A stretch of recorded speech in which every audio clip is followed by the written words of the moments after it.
Thanks, Robert, for coming today, and on behalf of all men who see this interview. Now, do you have any history of prostate cancer in your family? Glad to be here today, Michael, and I'm quite clear that there's been no family history of prostate cancer, thankfully. Right. So prior to your experience, did you know about the prostate gland and what it did and what its function was? Yeah, look, I know the location of the gland and also its function in terms of men's semen and bladder control. Prior to this, in your experience, did you know what the prostate gland did and its location and all that? Yeah, I certainly know the location of the gland, this little ping pong shaped ball. Yep. And what it does for men's production of semen and their bladder control. Tell me what you know about prostate cancer and the various methods of screening. There's the PSA, the prostate specific antigen, the DRE, which is a digital rectal examination, and other things. Yes, well, I'm 70 years of age, I'm pretty fit and healthy, and over the past 10 years I've had the PSA test completed, and before that the DRE. Fortunately, from all those tests, I also have the colonoscopy done every 5 years, and I have the specialist look for any enlargement of the prostate. So my knowledge has been gained from all those tests, and they've always been completely normal. What was the level of your PSA? Yeah, before my diagnosis in May 2023, the level was a score of 2, and over the last 10 to 15 years, my PSA has never been above 2. Right, now we're cutting to the chase. Did you have any real symptoms of prostate cancer? Over many years, I've looked for those prostate cancer symptoms. However, I can honestly say that I've never felt that I've had regular occurrences of any symptoms indicating prostate cancer. Let me get this clear. Your family has no history of prostate cancer, number one. Number two, you have no symptoms of prostate cancer, right? Well, why did you do further research?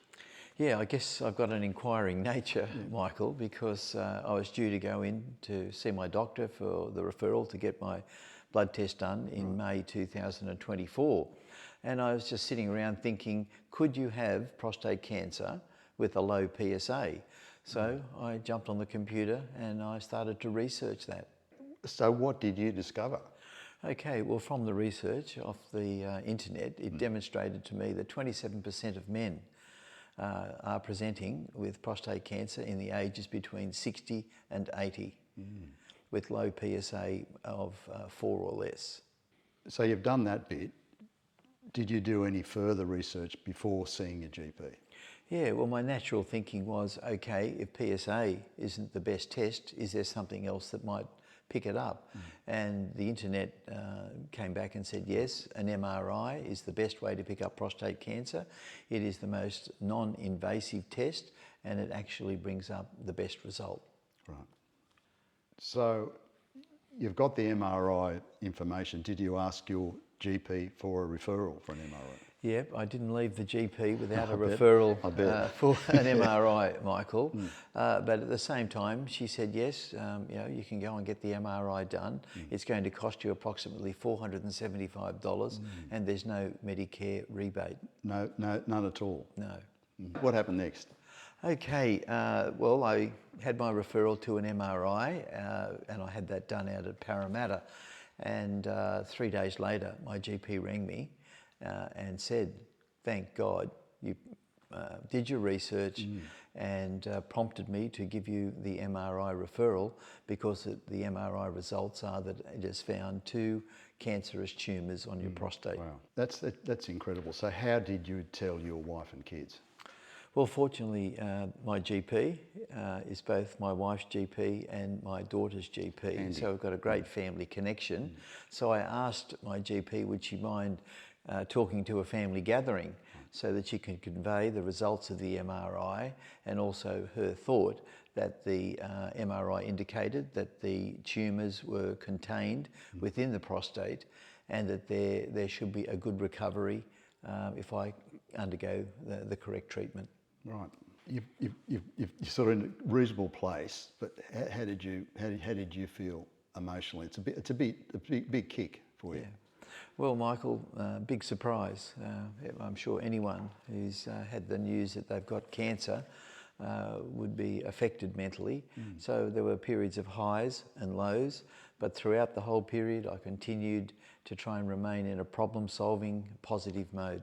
Well, that's what you normally do. This is a lot you've taken in. Did you tell any of your friends about this? Yeah, look, I'm very lucky that I've got a great friend, Dr. David Rail, who's a member of our Homebush table. Yeah. And I called him and shared my MRI results with him. Why? David had prostate cancer about 20 years ago, and I knew that he's living a full and healthy life, and he had his fully removed. So David had a quick look at my MRI, and he was quite confident that we've got it early and that I should get a really good recovery out of it. So I was very pleased to get that feedback from David, and that sort of reinforced. You're fortunate to have such a close friend who's actually credentialed and professional and understands it. Yes, no, it was great insight. So you've told your family, you've told your friend who's a professional. Now what about us guys? What about the men's table? Well, yeah, talking to the table and sharing the news that the cancer prognosis was vital for me, and the care and the concern and the feedback from the table right through the whole process. I was very fortunate to receive that. So getting back to the medicos again, did your GP refer you to a specialist, a urologist, I think it is? Yes, yeah. My GP organised an appointment with Dr. James Simons, and that appointment came up fairly quickly, thankfully. And when I met him, I told him the story about doing some research and finding the correlation between men with low PSA and having prostate cancer. Dr. Simon said, yes, that is true. Men are presenting with low PSA and prostate cancer. The main reason for that is that patients have to pay for an MRI. So GPs would more likely be looking for family history or looking for symptoms and a higher level of PSA before referring them on to a urologist for treatment. Dr. Simons examined the MRI results, and in his opinion, he thought that the prostate held the tumour and it hadn't gone outside, and that I had a good chance of a full recovery. However, he would need to undertake a biopsy to determine the type and measure of the tumour. Okay, so you had that biopsy, yeah? And what were the results of that biopsy? Yes, the results came through that it confirmed what the MRI had found, that there were two tumours. They were adenocarcinomas, which are the most aggressive type of prostate cancer. So once we knew that, we then had further meetings with Dr. Simons, and at that stage he offers us, would we opt for radiotherapy or have full removal? That's serious, right? So you've got that level of cancer. So what did you do next? Yeah, well, we met with Dr. Simons, and he talked to us about the possible therapies, which are radiotherapy or having full removal of the prostate. We had a good think about it, but didn't take long to make up the decision. The best pathway for myself would be to have full removal by robotic surgery as soon as possible. So you had the operation. What was it like after that? I mean, what post-operative support did you get? Yeah, the post-operative support was excellent. There is a dedicated prostate care nurse that contacts you a number of days and weeks after the operation, as well as an offer to join a prostate support group, and also contact from Dr. Simon's office and team regarding my recovery. So a very good support, really. Very much so, yeah. I think anyone going through this, the support is there at all different levels. And of course, my wife and family was, you really feel how much a wife does provide, and a family provides for love and care and support. Your support, and that's fantastic. Now, you've had all this, you've had the treatment, the biopsy, the operation, everything else. Were you sort of surprised the level of screening is pretty average? I mean, Well, Michael, look, I think most GPs would wait for an elevation in the PSA, as I said, a family history or symptoms before referring on to a urologist. Okay, so just get this clear. The PSA, which is the sort of the gold standard for most men to measure their prostate, it's not the gold standard, is it? Well, unfortunately, the PSA is free and the MRI is going to cost you $450, $500. So I think that to me is the impediment for GPs across the board recommending an MRI. I think if MRIs were subsidised, then a lot more GPs would move up to that level of examination generally for men instead of the PSA or in addition to the PSA. Okay, that's a good point. Yeah, look, also I think, Michael, that most GPs would consider prostate cancer to be slow growing and therefore there's no great rush to treat it. So let's just move on from you particularly. It's a trite question, right? Is it better to get prostate cancer earlier in life than later in life? Definitely. If you can get cancer and get prostate cancer detected at an early stage, no matter whether you're in your 40s, 50s or older, then earlier detection will give you a greater chance for recovery. Okay. So I think cancer can strike at any age, but I think the testing is the critical thing to make sure you're getting your PSA done. And if you feel that you want to get an MRI and get a conclusive test, then I would recommend that. You mentioned that early detection. So there are benefits for that again. Would you mind just expanding on that? Definitely. The idea of early detection in my mind would be a great savings to the federal government in treating late stage detection of prostate cancer. I would recommend that men consider having an MRI done on a regular basis if they had any family history or symptoms to have an MRI as well as a PSA test. Okay. I'm just trying to take all this in. The federal government won't fund an MRI, and yet you're saying this is the best method of screening. Were you surprised at the lack of Medicare funding for this? Yeah, well, in my opinion, the federal government should be considering funding MRIs for prostate screening. Yep. The cost of the PSA test is free. However, with the number of men presenting with prostate cancer and being undiagnosed, to me, I think it's important that the federal government consider making a rebate for MRI testing. There is a strong case for the federal government to consider universal screening for prostate cancer, as at the moment all women are offered breast screening for mammogram for to pick up breast cancer. So to me that would be an important step forward for the federal government to consider a rebate for MRI prostate screening. Yeah, sounds common sense. Yeah, right. You've told me a lot, mate. You really have. What of all the things that has happened to you, physical and everything, what's the greatest experience you've had out of this? Well, clearly the removal of a cancerous prostate tumour from my body and understanding more about prostate cancer has been a great step forward for me, and hopefully a full recovery awaits. Great.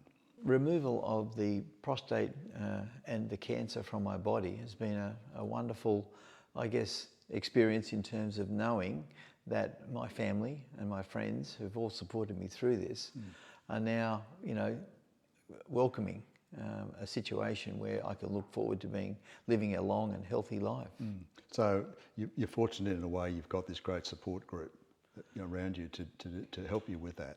Look, I couldn't have done it without my family and friends helping me through this this pathway of finding your health and remaining healthy. Yeah, mate. So that could have softened the whole, in a way. I mean, I haven't got prostate cancer, but I suggest that whole shock has been sort of supported a lot, and buffeted. You know what I mean? By your friends and family. Yeah. Look, I couldn't have done it without that support of family, friends, and all my medical support people, and my GP. I mean, she's obviously learned a lot through this process about the fact that you can have cancer with a low PSA.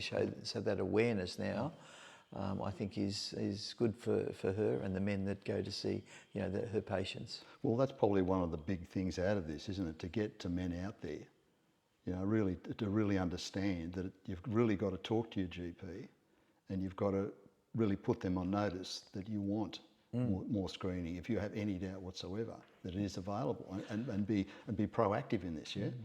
Exactly. Well, doing your research, talking to your GP, and looking at your family history and any symptoms, and don't be afraid to ask for an MRI, because it might pick it up early, and early detection will give you a much better recovery opportunity. Right, thanks, mate.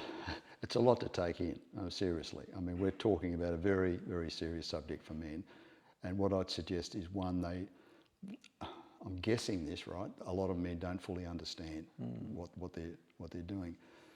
Have you thought about getting this, this whole interview out to a much broader audience? Well, thanks to you, Michael, for doing this interview with me, because it is important to capture a man's pathway and how we found this. And so, yes, I'll be telling as many men as possible about my journey, and also offering a copy of this interview to the Prostate Cancer Foundation of New South Wales, a copy of the tape. Okay, so the men's table's got approximately 200 tables at the moment, right? Yep. We're talking about maybe 2,000 men. So if we can get that out there to those men in the preliminary stages, that's going to perhaps save potentially men's lives, yeah? Well, I agree. I think the more men that have a look at this video and consider their own lives, and if it helps them to connect the dots and go and talk to their GP, because you only get one chance at this, Mike. We're not coming back. No, we're not coming back. And also, I think it could be an idea in terms of sequence and structure in the future to actually run this video on the men's table every 6 months or every year, so not to lose that impact, right? Well, prostate cancer is not going away, and as we've seen by the statistics and the numbers, awareness and taking control and managing your own health, to me, is where it all starts. Okay.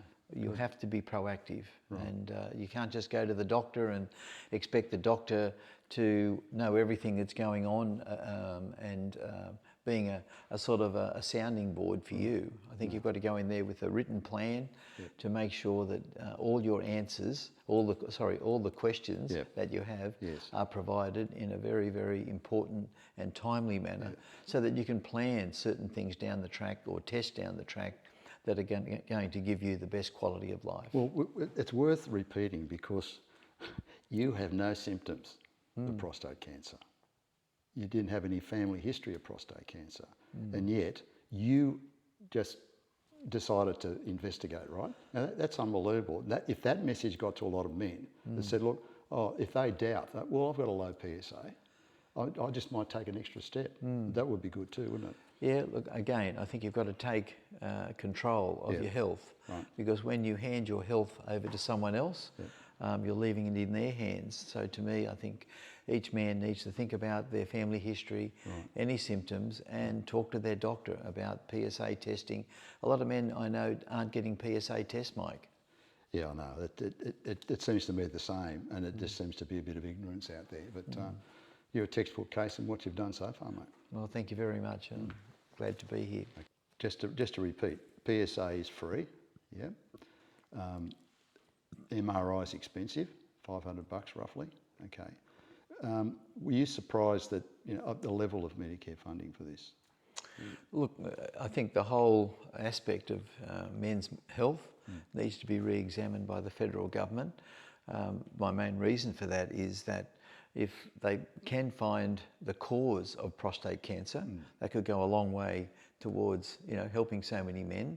And also, I wonder, of the 4,000 men that pass away each year, if they were offered an MRI at the early stage of detection, they may be alive today, Mike. Well, it's the old story of trying to get prevention rather than cure. If you can get something upstream and sort of try and nail it, right, you prevent or preclude all these costs downstream, which are massive on the system itself, Yes, well, I think we've covered it in a couple of the questions earlier, where we're encouraging men to take control of their health, be proactive, talk to your GP, about any symptoms. Talk to your GP about your family history of prostate cancer, and don't be afraid to make sure that you get your PSA tested on an annual basis, which is free, and step up and go and get an MRI. Well, sorry, just to interrupt. If you, as you mentioned before, don't just take the GP's word for it. Don't accept the GP if the GP says, "Oh, you've got no family history, you've got no symptoms, you're okay." No, don't be okay. Push back, yeah? Yeah, well, I think that's a good point where this whole issue of men ageing and you're going to die from something, Mike. Sure. So if you can eliminate... We're getting closer to death and birth, right? So if you can eliminate some of the things that may come up in your life and manage them, and this prostate cancer, as I said, 70 men a day in Australia are being diagnosed with prostate cancer. So, you know, a lot of dads out there should be listening to this interview and rethinking their approach to talking to their doctor. Yeah, so it's the awareness of men of testing rather than just saying, oh, it's an old man's disease, right? I'm not going to worry about it. If I'm 45, I'm not worried about it for another 10 years. That's the case, isn't it? Just be aware at an earlier stage. Awareness and also talking to men. Yeah. Talk to your mates. Have a chat about, have you had an experience with prostate cancer? So the more it becomes a familiar conversation, I think, you know, men will act and be more proactive if it's generally spoken to. Now, there's a question that I wanted to ask, and I haven't, but please. The three things with prostate cancer: you've got urology, right? You've got your bladder, you've got reproductive, but you've also got virility. Now, this is another thing with men being as we are, right? We want to lift up blocks of flats by ourselves. We don't. So we don't talk about it if it's a virility factor in the early 50s, like other friends we know. Yes. Yeah? So I think that thing, let's bring it out. Let's get some sunshine onto this disease and say, look, all men can suffer from it. Is that a fair comment? Yeah, look, there's a lot of research and a lot of information on the downstream effects of prostate cancer and the treatment, whether it's radiotherapy, whether it's full prostate removal. Yes. So to encourage men to research that and understand that there are implications for, but would you rather have cancer or would you have some side effects that can be managed? Yeah, and it's also getting your partner involved in this discussion, especially if you are at a younger age, in your 40s or 50s even. And you have an active sexual relationship, you want to be able to talk to your partner about this. Men shouldn't feel threatened by that. You get what I'm saying? They should come out. Mike, you've hit the nail on the head. It's all about partnerships, whether you're with your wife or your partner. That talking about your health, talking about prostate cancer, can only enhance your ability to fight it and find the right solution that matches your situation. So yeah, I think there's a lot in what you've said. Yeah, great stuff. Well, mate, it's been a very, very serious subject we've discussed, and I'm really happy that you've opened up to not only myself but to a wider audience. It took a lot of courage, and I applaud you for that. And I want to thank you on behalf of all men at all tables. I appreciate all your help. Thanks, buddy. And the effort that you've put into helping me put all this together, Mike, and I'm very grateful for your friendship and for your love. No worries, bro.